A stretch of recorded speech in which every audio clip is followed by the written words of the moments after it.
વલસાડ જિલ્લાની વિવિધ સરકારી કચેરીઓમાં કોમ્પ્યુટર ઓપરેટર તરીકે હંગામી ફરજ બજાવતા કર્મચારીઓનું કોન્ટ્રાક્ટર શોષણ કરતા હોવાની હકીકત બહાર આવી છે।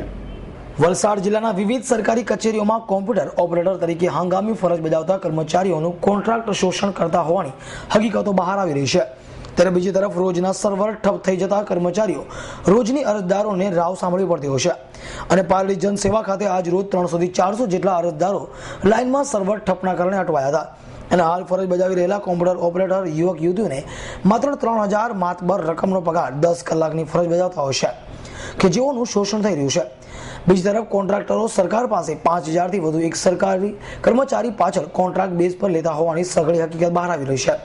ત્યારે સરકાર દ્વારા યુવક યુવતીઓની ડાયરેક્ટ કોન્ટ્રાક્ટ બેઝ પર ભરતી કેમ નથી કરી તે જરૂરી બની રહ્યું છે, નહીતર જે તે એજન્સીના કોન્ટ્રાક્ટરો પોતાના ખિસ્સા ભરતા રહેશે। અમૃત પટેલ, એસના ન્યૂઝ, પારડી।